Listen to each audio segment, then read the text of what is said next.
Hello everyone.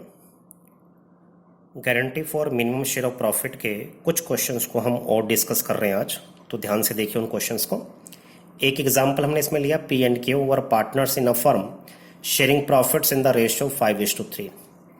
On 1 April 2019 they admitted R as a new partner for 1/8 share in the profits with a guaranteed profit of ₹75,000. The new profit sharing ratio between P and Q will remain same. Means जो P और Q का ratio रहेगा R के admit होने के बाद वो same रहेगा, मीन्स 5:3 ही रहेगा। But they agreed to bear any deficiency on account of guarantee to R in the ratio of 3:2। Guarantee के केस में जो भी डेफिशिएंसी अराइज होगी उसे P और Q बियर करेंगे in 3:2। The profit of the firm for the year ended 31st March 2020 was ₹4 lakh। ये हमें नेट प्रॉफिट दे रखा है, आपको profit and loss appropriation account बनाना है।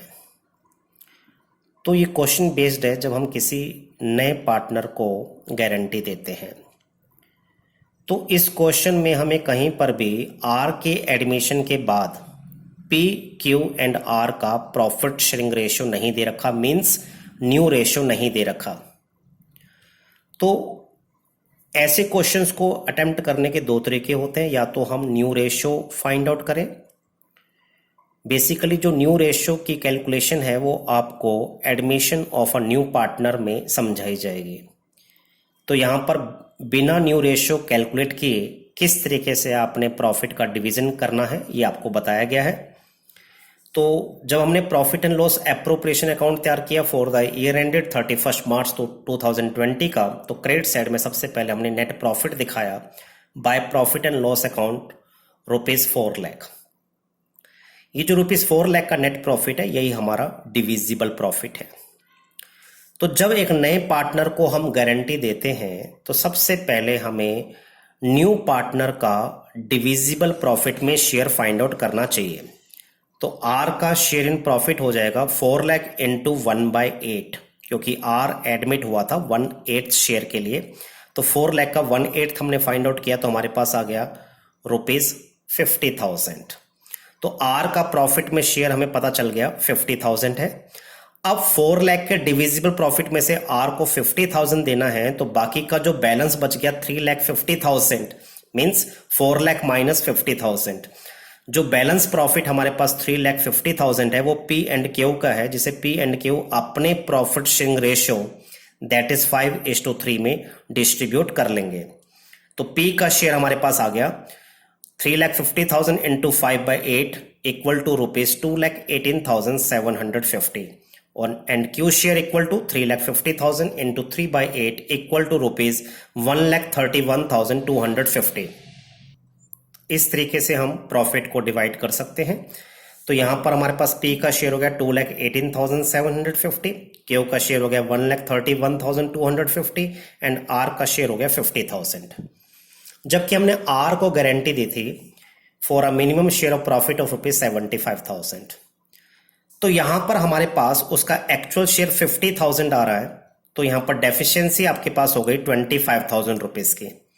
75,000 जो गारंटेड अमाउंट है, एक्चुअल शेयर इन प्रॉफिट 50,000, दोनों का डिफरेंस लिया तो डेफिशिएंसी हमारे पास आ गई 25,000, जिसे एज पर deed P and Q bear करेंगे इन 3:2। पी बियर करेगा 25,000 into 3/5 that is ₹15,000 and Q bear करेगा 25,000 इंटू 2/5 दैट इज ₹10,000। तो डेफिशिएंसी जो पी बियर करेगा वो पी में से माइनस कर दिया हमने, 15,000 माइनस कर दिया पी में से, और क्यू के शेयर में से माइनस कर दिया हमने 10,000। तो नेट पी का शेयर हमारे पास आ गया 2,03,750 एंड क्यू का शेयर आ गया 1,21,250 एंड आर का शेयर हमारे पास आ गया 75,000 दैट इज गारंटेड अमाउंट। क्योंकि गारंटेड अमाउंट से हम उसे कम नहीं दे सकते, तो उसको गारंटेड अमाउंट तो हमें एटलीस्ट देना ही देना है।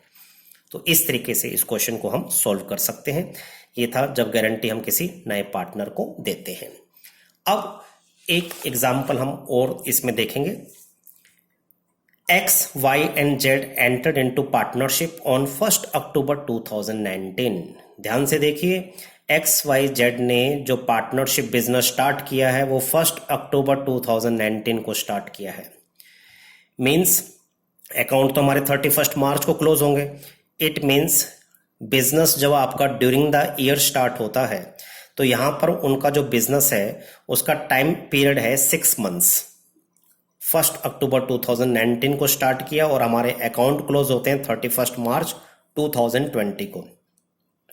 तो ये केयरफुली हमें क्वेश्चन को पढ़ना चाहिए कि कहीं ऐसा तो नहीं है कि during the year partnership start हुई हो।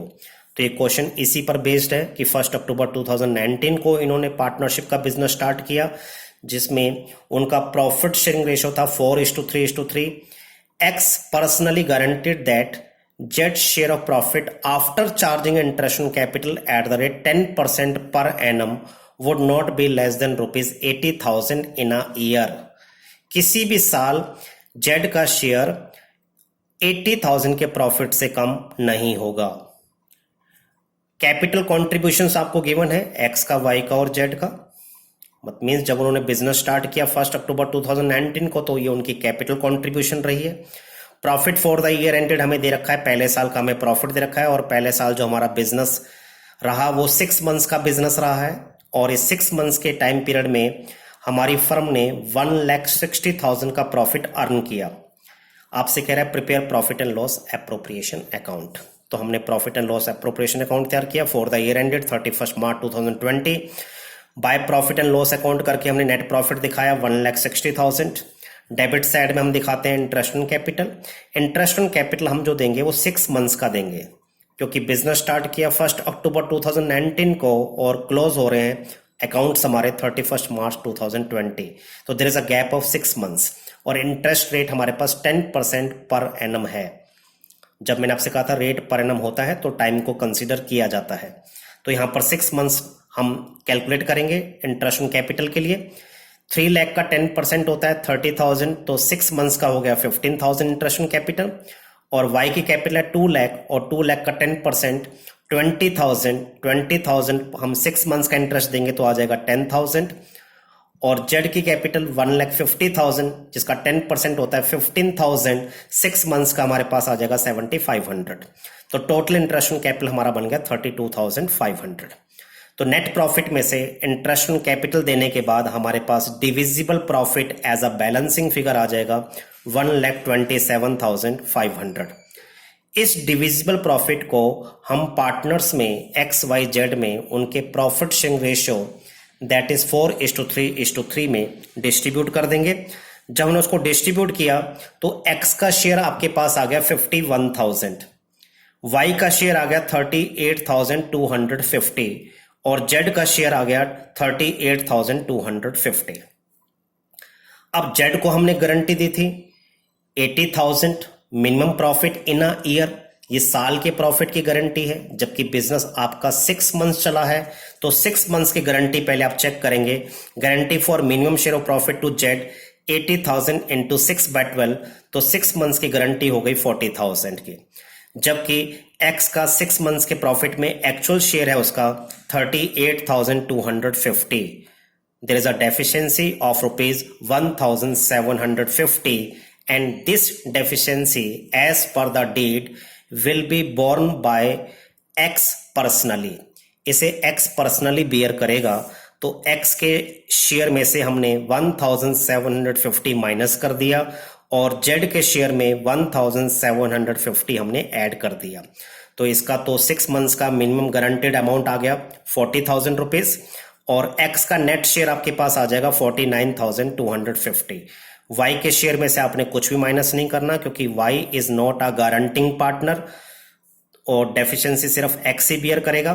तो इन सब के प्रॉफिट के शेयर का टोटल करके हमारे पास 1,27,500 आ जाएगा। तो इस तरीके से आप एक गारंटी के क्वेश्चन को सॉल्व करेंगे जब पार्टनरशिप स्टार्ट हुई ड्यूरिंग द ईयर। मीन्स जब आपका पूरे साल बिजनेस ना होकर कुछ मंथ्स के लिए बिजनेस होता है तो गारंटी को आप जो कि साल की गारंटी दी गई है आपको उसे आप उस टाइम पीरियड के हिसाब से कन्वर्ट कर लेंगे। क्योंकि यहाँ पर बिजनेस आपका 6 मंथ्स चला है तो आपने गारंटी जो है 6 मंथ्स की ही लेनी है। होप सो बेटा आपको ये क्लियर हो गया होगा। Thank you and have a nice day.